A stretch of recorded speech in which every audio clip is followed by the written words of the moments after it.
Jeff Hardy is pulled from an AEW Dynamite match tomorrow night. Plus, AEW's Jake Atlas is arrested on domestic violence charges. A Raw star has also teased an NXT appearance for tonight. It's all in the wrestling news right now. Jeff Hardy's status post Double or Nothing. There were some question marks there. He didn't look like he was having the best of times in that tag match against the Bucks. No, he didn't. And it was hard to tell what specifically the issue was, because at one point I thought, oh, he's definitely injured. At another point I thought, oh, it's his boot. His boot's giving him trouble. He sat out of large portions of the match and talked to the referee a lot and talked to Nick Jackson a lot. And yeah, it was odd. But the weird thing is, he either maybe walked it off or adrenaline kicked in. But towards the end, he looked way better than in the middle of the match. So it was very strange indeed. So we were meant to see Jeff in that 10-man tag for Dynamite at the LA Forum. It was going to be the Jungle Boy, Luchasaurus and Christian versus the Hardy Boys, taking on the Young Bucks and the Elite. And that has now been changed from a 10-man to an 8-man, with Jeff Hardy being removed from the one team and Adam Cole being removed from the other. Okay. So I think Adam Cole's okay. Like there's nothing that I've seen that's made me question like after watching him in the Owen Hart final, like he seemed fine. Or as fine as you can be when you've wrestled Samoa Joe. Exactly. Because he's a big boy. Big boy. So you're like lariat halfway through the match. Oh my word. But no, Adam Cole did seem fine. So I suspect you're right that this is more of a Jeff Hardy thing. So it's just to even out the size, so we won't see Jeff Hardy competing in that match. You're excused.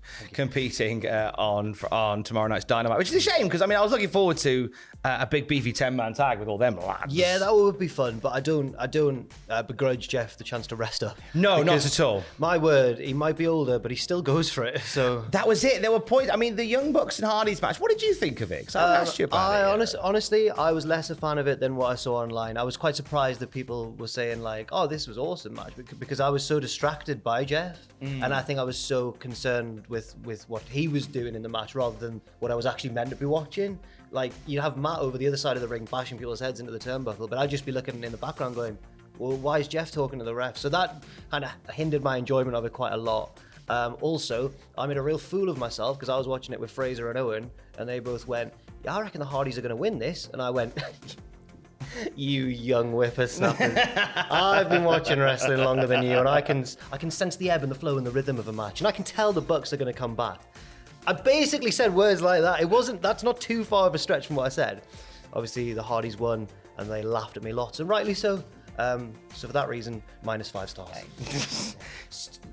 Sorry, that was a really long answer to your question. No, it's fine, because just always remember that sometimes even the world champion javelin thrower sometimes doesn't throw a javelin that well. Yeah, thank you. Yeah. Take that on board. Relative to other javelin throwers. Absolutely more. There's some news about Jake Atlas that is concerned this morning. So this comes from PW Insider, who shared some details from just a few days ago. Real name Kenny Marquez. He was arrested and charged with domestic assault on his partner. So PW Insider have shared details of the police report. It states that Marquez was drinking in a bar near his home, encouraged his partner to come and join him, and then they were planning to they went along to a friend's house after that to continue the evening. And Marquez got upset, according to the police report, that his partner was showing more interest to their friend than him. This led on multiple occasions to Marquez attempting to attack his partner. There were friends that intervened there, and after attempts to sort of separate Marquez from, as the report says, the victim, his partner, and get him to go home, police were called. They responded at about 12:57 a.m. And when they approached Marquez to get his side of the story, all that Marquez did, according to this report, was essentially just run down his partner and take the opportunity to speak badly of the victim. So therefore the police concluded that Marquez was the aggressor. He was arrested and put in prison overnight. He was released the next day. He has since signed a no-contact order, agreeing to have no communication with the victim and stay 500 feet away from them too. He's set to appear before Orange County, Florida court on the 28th of June. Don't want to add too much more to that because it's never a nice story to read or to hear or to speculate upon. But of course, when we know more, we'll let you know more at cultaholic.com. Yeah, absolutely. moving on to this weekend, we were set to see a rather wild show take place in Nottingham at the Motor Point Arena. We talked about this, me and thee, about a week ago. We were so excited for this show. Baffled, but excited. Very excited. Very baffled also, as you say. But it was the maddest card promoted on very short notice in a very ambitiously sized arena that I've ever seen. And it was the Authors of Pain at the helm. Yes. What, it was so random. This was like WES. This was WES, yes. Wes, their wrestling company. I think you're gonna struggle with a company called Wes. With the greatest respect to Wes Briscoe. Yeah. It's they announced that they had this mega card and it featured performers like Chelsea Green, Mojo Rawley, your boy Lindsay Dorado. Why did I point to the sky? He's all right. He's fine. Like, he's number one in your eyes. He's doing a shooting star press. Yeah, here he goes. Here he comes. Adam Scherr, formerly Braun Strowman. Alistair Overeem, the MMA fighter who said not too long ago that he hates wrestling. It's such a weird card. That's not even it. Nia Jax, and Lana for the women's title. Their first appearances, I believe it would have been, certainly for Lana, anyway, after WWE. Yeah. Fandango was on the card. Yes. Mike Kanellis was on the card. Yeah, the Fandango's pre-show. on the pre-show. Biff Busick was on the card. It was ridiculous. I don't think there was a single UK talent on there. It was all imports, and it was mad. It's been cancelled. Yeah. So it was Chelsea Green. I was so buzzing. And the way that it's been cancelled is somewhat dubious because Fight TV put out a plug for the show. Yeah. So they were going to air it on Fight. It's going to be on Fight this weekend. It's part of my Jubilee weekend. I was going to drink some Pims. I was going to eat some cucumber sandwiches. I was going to watch the best of the Queen's speech. I think Lizzie was going to watch it as well. I think she was going to tune in to Fight TV. One was looking forward to seeing Braun Strowman. I refuse to call him Adam Scherr. He's Braun to me. He's going to get one's hands. Get one's hands. Philippe, no, he's going to get one's hands. Sadly, that isn't happening because he's been cancelled. So Fight TV put out a thing saying it's going to be available to watch coming soon. And then Chelsea Green replied to that tweet saying, actually, it's cancelled. So there you go. And Lindsay Dorado had actually put out a tweet as well saying, due to last minute changes, I'm free this weekend. Yeah. Which is really disheartening for myself and Adam Pacitti because there were rumours going around on Twitter, right? No, don't laugh. This is legit. I reckon it might have actually happened. I was looking forward to seeing this. No, right. So when that match was announced, obviously it's Adam's boy versus my boy, right? And people were saying, get Jack and Adam to manage these lads. And me and Adam were like, isn't that funny? Then people started really hammering it. And then Mojo started tweeting saying, like, if they're about, then yeah. So I was thinking, we're gonna get booked here.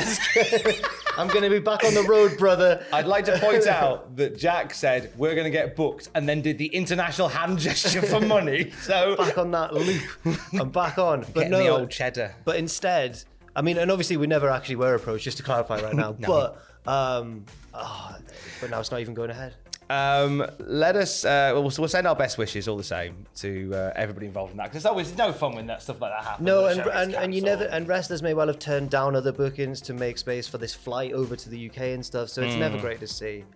We to be fair, we haven't actually heard official word from the promotion yet, so we'll have to wait for further details to come out. I was hoping to see Lana get put through a table again by Nia Jax. She's not like most girls. Rhea Ripley's not like most girls. She is teasing popping up on NXT tonight. Yeah, what's that about then? So, because I thought they'd kind of... Whenever they seem to bring someone onto NXT, whether it be Dolph Ziggler or Natalya, as we've seen recently, it's not people who tend to be in, I think... This might be wrong, but in the most important storylines at the minute, whereas Rhea's got quite a prominent storyline on the main roster. We're talking about it because she put out a cryptic tweet saying Tuesday with an hourglass, as if to go, ooh, time's ticking. Tick-tock. So potentially he's teasing that she might pop up on NXT, and as you say, she's in a prominent storyline. Yes. So it'd be strange for her to rock up on there unless. Oh my God, are you thinking what I'm thinking? I'm still thinking about the Queen going, get one's hands. Or what are you thinking? Well, she's spooky and so is Joe Gacy. That's as far as my brain went with that. Recruiting? Who's going to recruit who?